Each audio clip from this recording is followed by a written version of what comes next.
Hey guys, welcome to my channel. I am Tangy the Caver's wife. What makes your garden grow? Water and sunshine.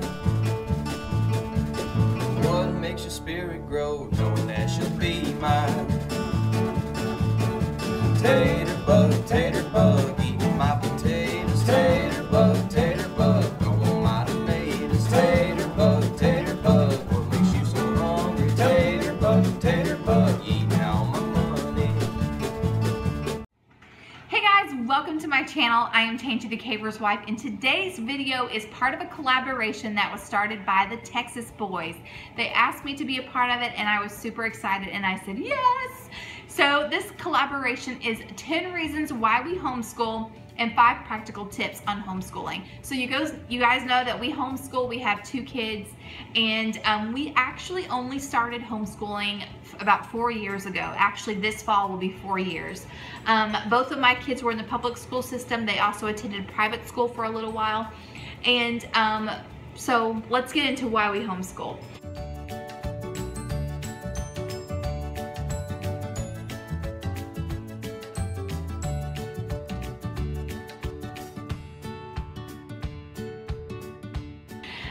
The first reason that we homeschool is actually like supersedes all of the other reasons, and that is that we felt called to it. It's a long story how we got to that point. You can read about it on my blog, thecaverswife.com. I'll put the link in the description box below. But to give you the Cliff's Notes version, I was at work one day, was feeling good about God and how He's blessed our lives, and then just got hit with a ton of bricks that here I am praising the Lord in my workplace while my children were being educated by a system where the whole premise of the education was that there is no God, and I was just terribly convicted by that. It took a few months and a near-death experience for my husband to come around to it, but he agreed, and we've been homeschooling ever since, and we have been blessed for it. So that is why we started homeschooling.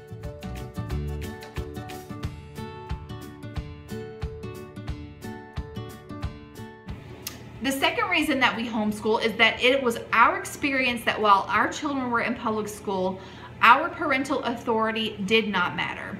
When our kids were in the public school, what my husband and I wanted, what we thought was best for our children, did not matter.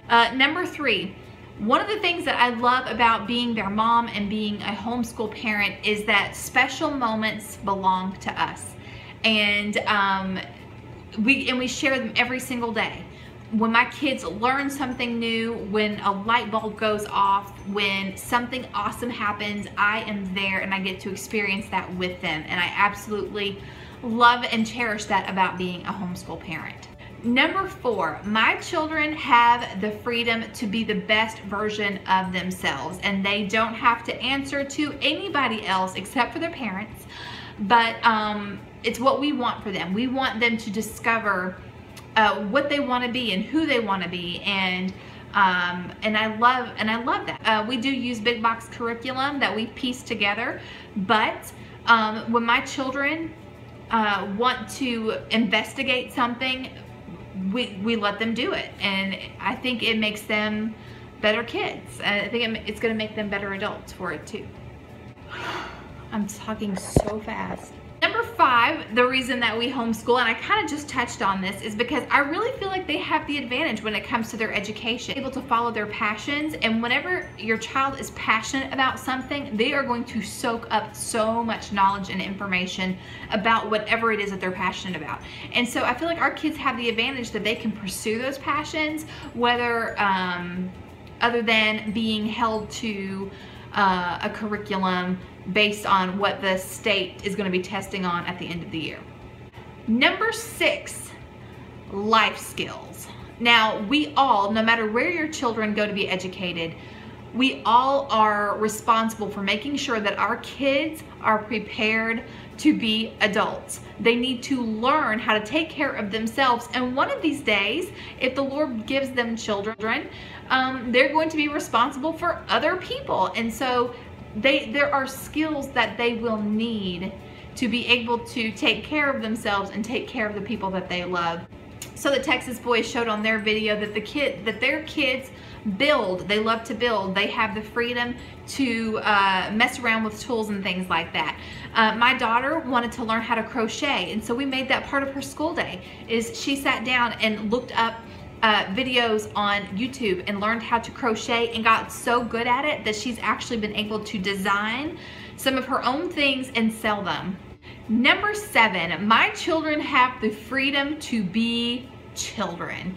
And what I mean by that, I'm not talking about that we allow them to be immature or things like that. What I'm talking about, when both of my kids were in public school, we kept getting letters about moves around too much, talks too much, does this, that, and the other thing. And it was just so frustrating because they weren't being bad, they were just being kids.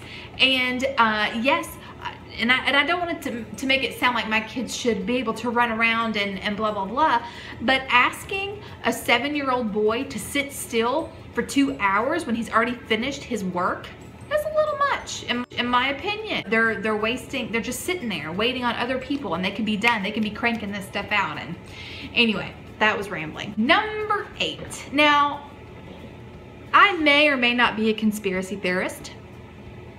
I'll just leave that at that. I'll just leave that there. But I do believe that there is an agenda, and I highly recommend a book written by John Taylor Gatto called Dumbing Us Down, The Hidden Curriculum of Compulsory Schooling. And it's really scary. This guy was a public school educator, and he points out some things that took place in the public school system, in the curriculum, that truly, when I'm telling you, when you read it, if your kids have gone to public school, and if you yourself went to public school, I mean, it's like a checklist. You can say, yep, did that, saw that, experienced that. Hey guys, while editing this video, I realized that some of the reasons that I've given as to why we homeschool are some of the things that he listed in that checklist that I just mentioned. And it's really scary. I do believe there is an agenda to compulsory schooling for the government to be king, and I'm just gonna leave it at that. Reason number 9 is we have the freedom to travel.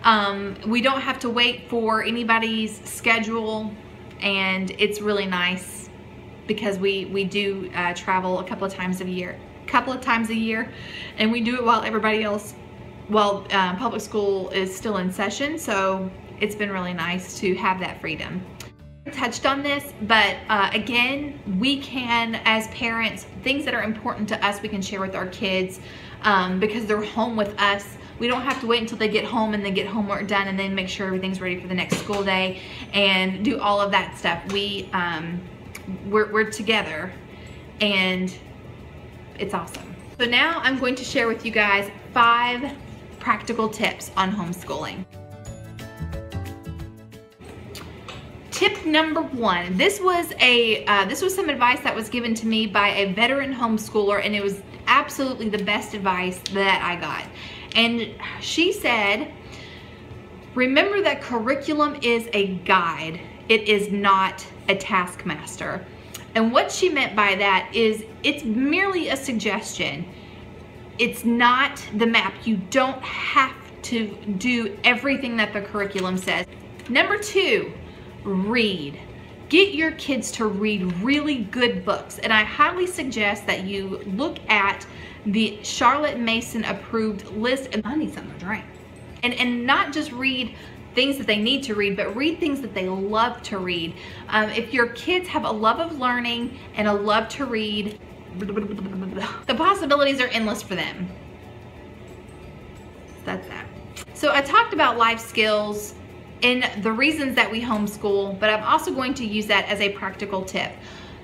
Anything you do that is a life skill, that's part of homeschooling. Take your kids with you, alongside of you. Show them how you do things. Whenever you go get your car fixed, or if you're fixing your car, let them watch you, let them help you. Show them, point things out to them. If you're meal planning, have your kids meal plan with you. If you're cooking, let them cook. If you're washing clothes, let them wash clothes. All of that is so important, and those are things that they absolutely need. And yeah, and I don't know what I'm saying. My 4th tip is follow your intuition and listen to your kids. What I mean by that is you know your children better than anybody else on the planet. So there's going to be this thing in you that is going to kind of tell you that's not going to work or that will work. Listen to that. Don't dismiss it. There's been a lot of times where I had intuition and I ignored it and then I regretted it later. I'm like, see, I knew that. I knew that about my child. Listen to your intuition when it comes to educating your kids, but also listen to them. You'll learn a lot about your kid. You'll learn about how they learn, what they're interested in. And it's really been a lot of fun watching my children grow up and watching their interests blossom. And it really has dictated a lot about what we do in our homeschool. Last practical tip, love every second of it. These are the best years, I think, in our parenting because we get to be with our kids, we get to enjoy them, and we get to educate them. And I mean, what greater blessing is there? It's awesome. Yes, there are hard days, like there's hard days in everything. But just whenever you feel like you're starting to get overwhelmed, just take a second, breathe, and think about how blessed you are to raise your babies and to educate them. I hope somebody found this helpful. I really feel like I was rambling. But again, thanks to the Texas boys for asking me to be a part of this. Don't forget to check out the collaboration, hear other reasons and tips from other homeschoolers. That's all I've got for you guys today. Until next time.